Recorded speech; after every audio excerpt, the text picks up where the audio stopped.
ভাষা ভাষা চেয়ে ছিল সুর ভাগ্যজি ছিল ভাষা ভাষা চেয়ে ছিল সুর ভাচতে ভাবাতীতে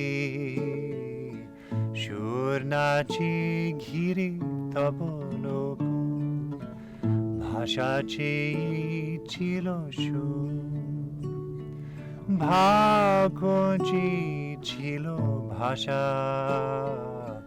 ভাষা চেয়ে ছিল সুর ভাগ্যজি ছিল ভাষা ভাষা চেয়ে ছিল সুর প্রীতির আলোতে এলে ছন্দে ভরিয়ে দিলে প্রীতির আলোতে এলে ছন্দে ভরিয়ে দিলে ঝংকারে মাতালে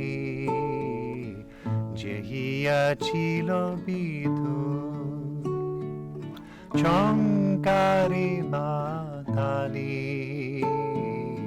যে হিয়া ছিল বিধুর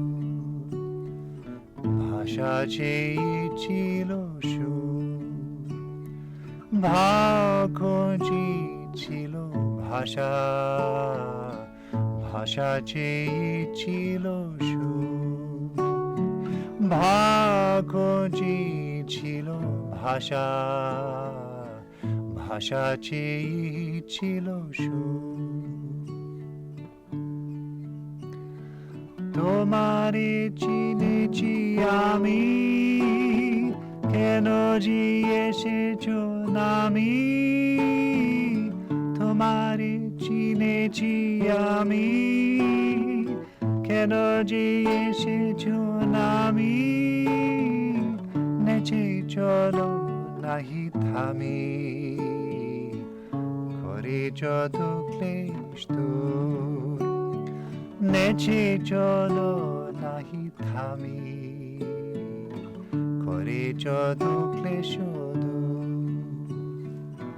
ভাষা চেয়েছিল সুর ভাগ্যজি ছিল ভাষা ভাষা চেয়েছিল সুর ভাচতে ভাবাতীতে সুর নাচে ঘিরে তব নূপুর ভাষা চেয়েছিল সুর ভাগ্যজি ছিল ভাষা ভাষা চেয়েছিল সুর ভাগ্যজি ছিল ভাষা ভাষা চেয়েছিল সুর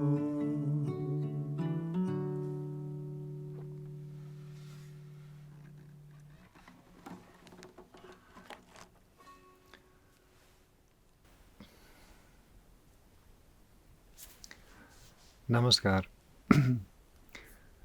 Have you ever thought about how words seek melodies and how composers make their music?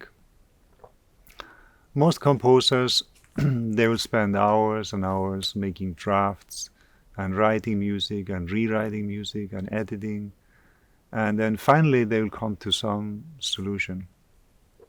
But in this song, the creative process is described as BHÁV KUINJECHILA BHÁSÁ BHÁSÁ CHILO SUR.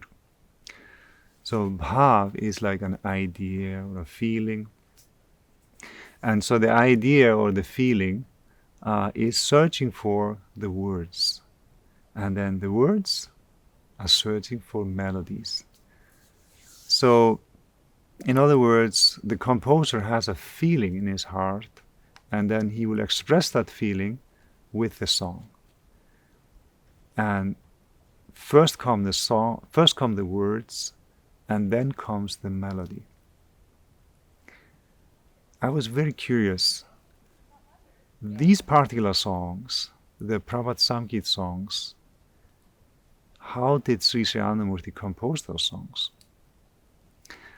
So I entered into ethnomusicology in Taiwan, and I studied many things, but my main motive was to understand this creative process. So I went to India, I made interviews with the people that had been close to him, especially the people that had been noting down those songs. And I found out that the creative process was based on the devotional relationship between the guru and the disciple. So Sri Anandamurti, he did most of his writings and composition through this relationship, which is called in Sanskrit Guru Shishya Parampara. So the relationship between the guru and the shishya, or the disciple. Now this relationship has to be devotional, means the disciple has to love the guru in order to progress in the spiritual path. And when the guru gives little tasks, little duties to the disciples, they feel very happy because they can be close to the guru. They can spend time, they can catch his humor, they can catch his words, they can see how he is articulating, they can feel the sweetness in his words, in his eyes, they can feel the love. So that relationship between the guru and disciples is very, very important. And so Sri Anandamurti, he would give his disciples the opportunity to note down the songs.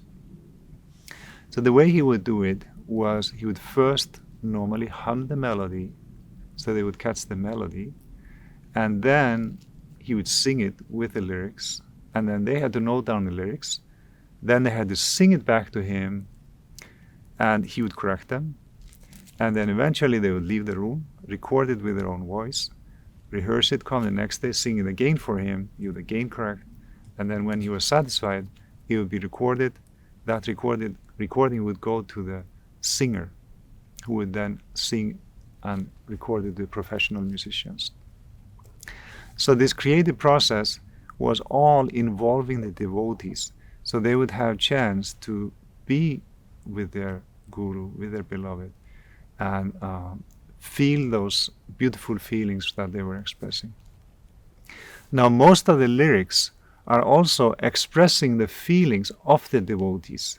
So the songs, they are expressing the love, the devotion, all the different ups and downs that we go through when we are doing meditation and living our lives. And so these songs, they are created for the devotees, and they were also noted down by the devotees and sung by the devotees. And he also, in the beginning, he wanted the songs to be recorded by devotees, by people doing spiritual practices, so that that deep spiritual longing would be expressed in those recordings. And this song starts with this contemplation about how the idea is seeking the words and the words seeking the melodies. But then it says, Bhav chote bhavatite. The idea is also yearning for or going to a world beyond thought. So bhavatite is beyond thought. So the Supreme Consciousness is beyond thought.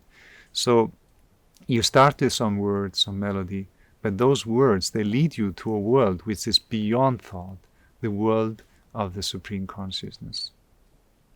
And then the melodies, they are dancing around the Supreme, like ankle bells around feet. And so then in the second and third stanza, it's explaining how you are the embodiment of light, and you have come, and the rhythm of the universe is your rhythm, and also that I'm thinking about you, and I have now understood why you came, and saying that you are never stopping. So you never stop, you're always moving. The Supreme Consciousness is always moving, and it's always alleviating all the afflictions of the disciples. And so generally speaking, this song is explaining how the words, they seek melodies, and the melodies, they take you towards the Supreme Consciousness, and the melodies are dancing around the Supreme, and the Supreme is coming to us. We are feeling the Supreme Being in our heart, and when that feeling is there, we can realize Him as divine effulgence, or we can realize Him as the rhythm of the universe, dancing ever, never stopping. The consciousness is always flowing and dancing, dancing, dancing. The creation is always going on, going on, going on. And the Supreme Consciousness, there is no stop. It's just moving, moving, moving. The creation is endlessly moving, endlessly active. The consciousness is drifting in bliss. And so this song is very, very beautiful, describing creative processes of the Supreme, how the Supreme is creating all the time. Everything is just flowing, flowing, flowing. And the same thing was with Sri Sri Anandamurti. The melodies would come effortlessly. You would just have an idea, and then he would start to express that idea and put it into words immediately. And his disciples just had to note it down. And the songs are very perfect in language and melodies. If you analyze them, you would think that somebody would need to think about it for a long time. But those songs are like the compositions of Mozart's. Mozart composed also very quick, very effortlessly. But when you analyze the music of Mozart, it's so complex. But it's complex in a beautiful way, just like a tree is complex. If you would do the mathematics of a tree, or the mathematics of a leaf, or how the tree is putting out leaves, it's very complex, but at the same time very beautiful and very simple, just as the cosmic flow. And so we can enjoy those songs and enjoy the idea and the bhāv. Thank you. Namaskar.